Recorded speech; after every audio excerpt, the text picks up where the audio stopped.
Hi everyone, this is Professor Rivera-Mitu, and in this video we will be talking about postpartum complications with a big emphasis on postpartum hemorrhage. So these are postpartum complications, but it's mainly really postpartum hemorrhage that I'll be talking about. And then we'll include the discussion of health and DIC on here, okay? So this kind of follows the topics listed in Lippincott, but I'll point out again to you guys what might be more of ATI content. So according to Lippincott, there's several issues that would cause postpartum hemorrhage, and it's either a problem with the tone of the uterus or the bladder, or it could be a tissue problem, trauma, thrombin, which would be less clotting factors or less platelets, or traction. So I'll go over each one.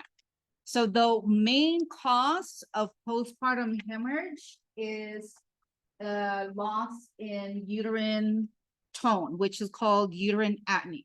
Okay, so that's the most common cause. That's the answer to a question if there ever is a question about that. Okay, so uterine atony, they kind of mentioned this in their presentation earlier. So some factors that would decrease the tone on multi-fetus, right? There's a lot of fetus in there. Hydramnios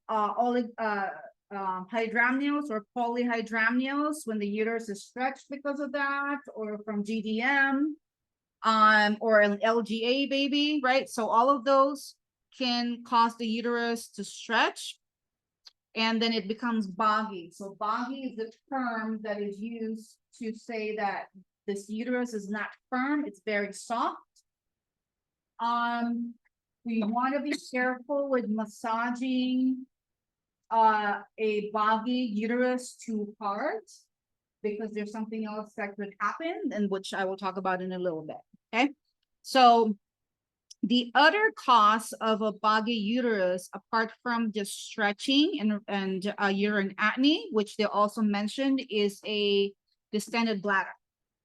So in test questions, if you start seeing keywords that say the uterus is tilted to one side or is above the umbilicus, right? Because it's supposed to be at umbilical level, right? Or below. If you see something that says it's above the umbilicus, it's not midline, it's tilted to the left or right, that possibly is caused by the bladder being distended, so it's pushing the uterus up. And so then your first intervention will not be to massage the uterus, it will be to empty the bladder, right? So emptying the bladder, if the mom doesn't have an epidural, if they're able to ambulate to the bathroom, that's what you're going to help them do, or straight cath. Okay, if they have an epidural, they're bedridden, they're at full risk, you straight cath the mom. Then you can massage the uterus. Okay, but first empty the bladder. That's the first intervention. Other interventions might be to massage the uterus, do an ice pack. And then medication wise, these are the medications that are called uterotonic medications, uterotonic, because they increase the tone of the uterus. So oxytocin can also be given. It can be still be given as an infusion, can be given as an injection. Methergin, which is sort of like oxytocin. And misoprostol, which is cytotec, which is a prostaglandin. So remember that prostaglandin will help soften the cervix, but in this case, what we want it to do is contract the uterus. Okay. Might be a question in the final exam. We don't want to give Methergin when there is preeclampsia, because it is contraindicated. It will cause hypertension. Okay. So don't give when a patient has hypertension or preeclampsia postpartum. Methergin. Okay, so that's contraindicated in hypertension. So that's the most common thing. The other thing is the cause of bleeding might be a tissue issue. So the more common cause of a tissue problem is a retained placental fragment. So like we mentioned earlier, if maybe the massaging of the uterus after the baby is born could cause a tear in the placenta prematurely, then parts of it can still be stuck in the endometrium. Or if they pull the cord too much, you know, when they're trying to detach the placenta. There's really nothing much else to do except the mom might need a DNC, dilatation and curettage, right? Where they have to go back in, have a procedure where they open the cervix again. That's the dilatation part, and the curettage part is when they clean up the inside of the endometrium surgically, okay, with the surgical tools. Or it could be due to clots of lochia, okay, clots of blood that's coming out, okay, so that could cause bleeding. For retained placental fragment, a sign, this might be a test question, a sign that the cause of the hemorrhage is a retained placenta as opposed to uterine atony is if it's a retained placenta, when you massage the uterus, it firms up, but then it relaxes again. It loses its tone. If it was uterine atony, when you massage the uterus, it firms up and then it stays firm. Okay. For a placental fragment, it firms up, but then it relaxes again. So then there'll be more bleeding. Because it's a temporary relief, if you will, right? It's a temporary permanence of the uterus, but the placental fragment aside is going to cause issues again. Yes, ma'am. It could be minutes. Yeah. So the medications, the uterotonic would be what you would give until they get the DNC. Okay, so DNC is what's gonna relieve it because you're gonna remove the fragment, but in the meantime, until they can get that, if they're bleeding too much, oxytocin, right? And then the misoprostol. Okay, so that's for retained placental fragment. And then it could also be trauma. So hemorrhage that may not just be from bleeding from the uterus. There could be even injury to the uterus. So for example, if this mom had history of C-section in the past within the last year, within 12 months, or they had a DNC, they could have bleeding from that. So with the C-section, if it's within 12 months and they had a vaginal birth this time, there could be a tear in that part where they had a C-section from before because of the contraction of the uterus. So that could cause bleeding. Or if the mom had a precipitous labor. What is precipitous labor? 3 hours, right? Really fast labor. Okay, so 3 hours from the beginning of stage 1 to the end of stage 2. So sometimes when there's a precipitous labor, the baby comes out before the cervix is fully dilated. So then the baby just really, you know, ramps through the cervix, tears the cervix, right, to get out. So if that happens, there might be a cervical tear. How do we differentiate a cervical tear from a uterine atony hemorrhage? Well, obviously, if it's not the uterus will be firm, right? And then the color of the blood will be different. If it's coming from the uterus, it'll be darker blood because it's higher up. If it's cervical tear, it will be more bright red blood because it's coming from somewhere closer to the perineum. Okay. So other causes is going to be dystocia or shoulder dystocia. Again, you know, something that had caused a tear in the cervix. Or it could be a vaginal laceration that's causing so much bleeding. Again, in this case, the uterus will be firm. You want to assess the episiotomy and in a mom who had a tear, make sure there's no bleeding from that. Now, if there is no bleeding, like no obvious bleeding, but mom has signs of hypovolemia. What are signs of hypovolemia? Increased heart rate, decreased blood pressure lower than 9 systolic, right? Diaphoresis, lethargy. So if your mom is presenting with that, and then you check the H&H, right? And the H&H is low. Now you know there's bleeding somewhere, but you're not seeing any physical signs of bleeding. Check for a hematoma in the perineum. Okay, that might be a test question. Okay, so what is a hematoma? So that's right. So there's pooling of blood, so there's bleeding, but it's not bleeding out because of a cut of the skin. It's the skin is intact, but it's bleeding underneath. Okay, so if there's a large hematoma in the perineum, that could be the cause of the blood loss for the mom, but you're not physically seeing blood because the skin is intact. Okay.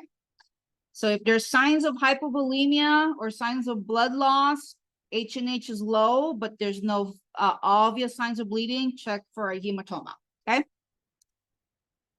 Or it could be a clotting issue, thrombin. So it could be thrombotic thrombocytopenic purpura, TTP. So this is an autoimmune disease. So the mom could have had an autoimmune disease that's triggered by the trauma from childbirth.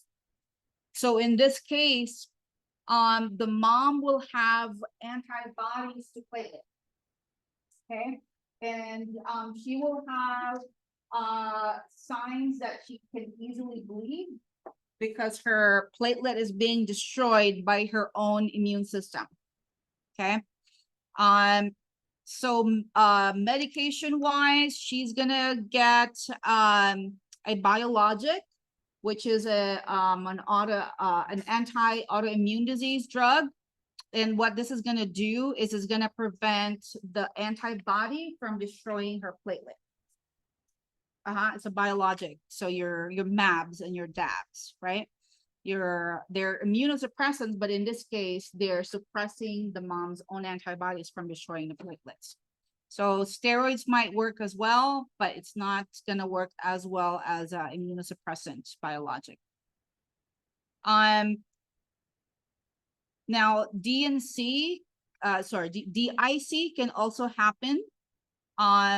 So DIC can be triggered by trauma from bleeding during childbirth. What happens in DIC is in two phases. So on the first phase is the hypercoagulable phase. So it happens from trauma.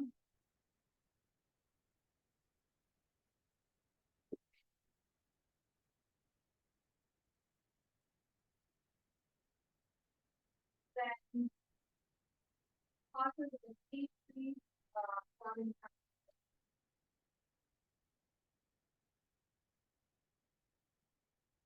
so when the mom is in this state, so there's going to be a decrease in the clot. Hyper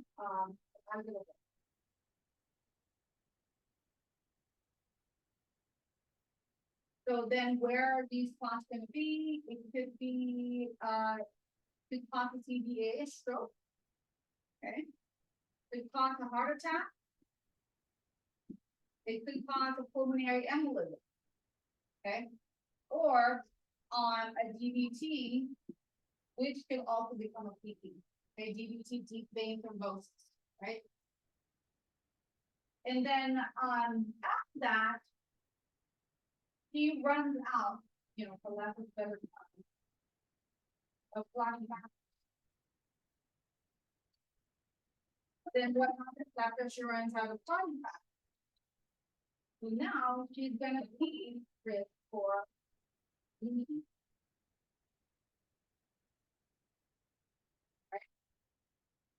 So, and sometimes like this stage and this stage kind of overlaps. So it's hard to kind of see where the mom is at unless you check the flag. Okay, for PTI now. Do you want to check? This should be normal again. Is, uh,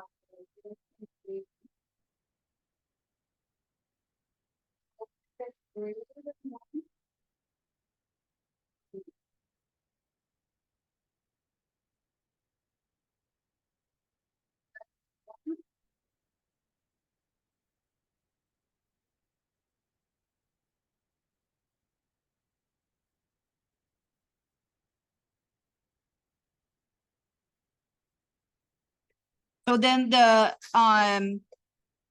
intervention is just going to be based on what the lab values say and how the mom is presenting, okay? Whether the mom is risk for clot or risk for bleeding. So up here, I've just kind of listed different manifestations of signs of bleeding. When you go to third semester and you talk about hematology, you may want to go back and, kind of study these signs of bleeding, okay? So in the skin, we'll look for any petechiae. Petechiae is like these little dots, like capillaries that burst, right? Or it could be an ecchymosis, which is a bruise. Purpura is a big bruise, like on the whole torso. Again, we talked about what hematoma is. If they have an injection site, they might have blood oozing from the IV sites or from injection sites. That's a sign that they're at risk for bleeding. HENT, they might have nosebleeds, gum bleed.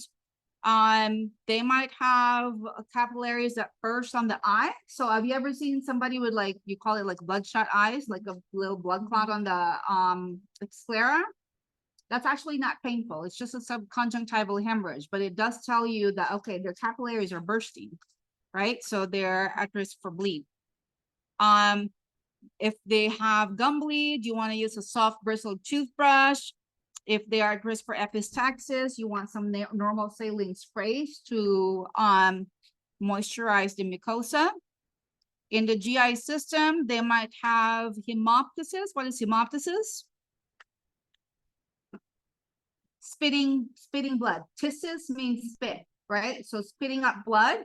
So that might be a damage to the oropharynx, the laryngopharynx, maybe the nasopharynx. Hemoptysis, though, is outside of this, is one of the signs of tuberculosis. Okay, but in this context, it could be just any type of damage to the mucosa lining. Okay, hematemesis, what is that? So throwing up blood, right? So this is hematemesis would be like a frank blood, like obvious bleeding, okay, in the esophagus, the GI, the stomach, as opposed to coffee ground emesis. So coffee ground emesis is stomach contents, stomach acid with blood, okay? So that's usually a sign of an ulcer, okay, a peptic ulcer or a duodenal ulcer, okay? And then hematochezia is microscopic blood in the stool. So when there's an upper GI bleeds, and then when they poop, but you don't see actual blood in the stool, if they do a stool test, right, which is called the FOBT, so fecal occult blood test or a guaiac test, when they do that and it's positive, that means that they have microscopic bleeding in the upper GI, okay? As opposed to BRBPR, bright red blood per rectum. So bright red blood per rectum. It could be from damage to the anal mucosa. It could be hemorrhoids. So it's bright red because it's closer to the opening, right? As opposed to a black tarry stool. This is called melena. So melena is when there's again, gross amount of blood in the upper GI that the patient has pooped out. It's black because it's oxidized red blood cells.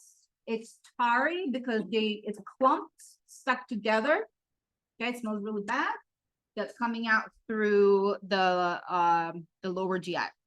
Okay, so those could be some signs of bleeding from any of these issues here. Now there's also HELP.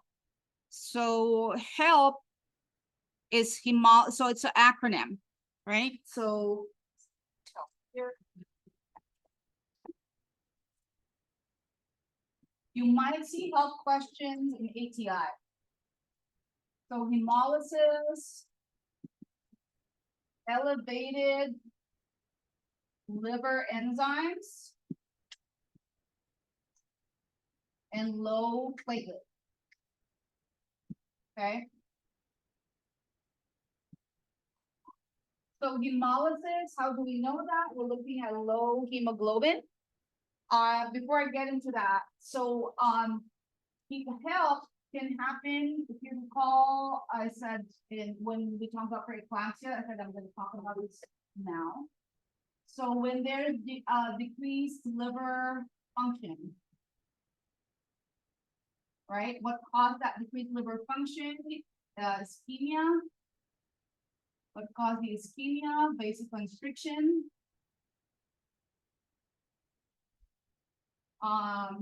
During preeclampsia, severe preeclampsia. Okay, so this can trigger HELP. Okay, because elevated liver enzymes, so high AST, high ALT. So go back to the preeclampsia concept map for that.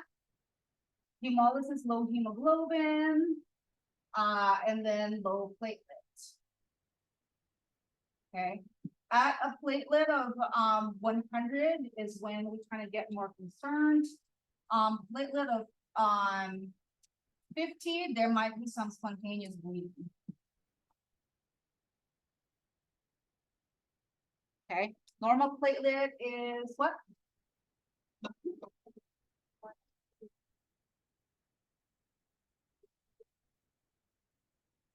Okay, so like yesterday we had a patient who have hepatitis B. So then if you start seeing low platelets, high AST, ALT, you know that patient probably has liver cirrhosis and has lower liver dysfunction. That patient could have been a high risk for HELP, either during the labor or postpartum. Okay, and HELP can trigger DIC. Okay, and what triggers HELP again is severe preeclampsia. One of the triggers. Okay, so in a test question, it might give you like you know, one of those like select all to apply, right? And maybe values. So pay attention to the values, which ones are high, which ones are low. Okay, that tells you, okay, if it's HELP, this is what we're expecting. Okay. We know that again, signs of hypovolemia, lethargy, altered level of consciousness, fatigue, weakness because of low oxygen to the muscles, pallor, right? The mom is pale, the extremities are cold, there might be shortness of breath, increased respiration. So this is all hypovolemia signs. Okay. If the hemoglobin is less than 8 or 7, depending on the facility, if it's less than 8 or 7 and the mom has these symptoms, then they're going to consider a blood transfusion. Okay, so one of the interventions in any type of bleeding with a hemoglobin of 8 or 7, depending on the facility, plus symptoms. So that's important, right? The mom has these symptoms. So when you say the mom is symptomatic, you're saying they're presenting with these symptoms plus the tachycardia and hypotension, then they're going to get blood. Okay, so that's why we do type and screen when they're admitted, because of the potential, the possibility that they are going to need a blood transfusion. Okay. Number 5 cause is traction. So I mentioned earlier that sometimes they massage too hard when the uterus is boggy. You don't want to do that because you can cause a uterine inversion. So the uterus, which is supposed to be like this, can turn inside out. Okay, and then when it turns inside out, then it can't contract, right? Another cause of that is when they pull too strongly on the placenta with a boggy uterus. Okay, so then you're pulling the uterine wall to turn inside out, to invert. Okay, and that could cause bleeding. So when you're massaging the fundus, you want to massage it gently, you know, you want it to firm up, but you don't want to very roughly massage it if it's very boggy. Okay, because you could cause an inversion. Down here, this is mainly FYI for you guys, because some of the topics here are a little bit advanced, but I do want to point out the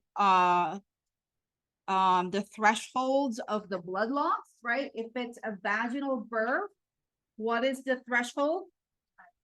500 mLs. And even with that, so again, that's just a number. We don't treat the number, we treat the patient, right? So if, let's say, even with a blood loss of 400 mLs, but the mom is symptomatic with the symptoms of hypovolemia, and the hemoglobin is low, they're gonna get the blood, even though the blood loss is not like that great, okay? But by standard, it's 500 mLs for vaginal, and then for C-section is 1,000, okay? So what they're saying is when the mom is kind of nearing those thresholds, you want to look for signs of hypovolemia, okay? And what this is telling you is that based on how much percentage of blood is lost, you might see these symptoms. So by standard, a 20% blood loss may just cause mild symptoms. So what are the mild symptoms? The mom may have anxiety, okay, because of the activation of the sympathetic nervous system. They might have cool extremities. They might have the diaphoresis. When it becomes moderate, so less than 40% blood loss, now they're gonna have tachycardia, they're gonna have postural hypotension, their kidneys are not gonna filter anymore, so they might have oliguria. And then when it's severe, then the blood pressure drops, then they become altered, or they might even go into comatose, okay? And then they are gonna have decreased perfusion to the organs. So at this point, we're giving a vasopressor. Okay, when the blood pressure is consistently lower than 90/60, not only so first is bolus, LR bolus, right? Every time the blood pressure is low, you're giving a bolus. And if they need a vasopressor, they might need to give some dopamine. Okay, dobutamine, dopamine, midodrine. So those are some medications that will increase the blood pressure. That make sense? Any question about postpartum hemorrhage?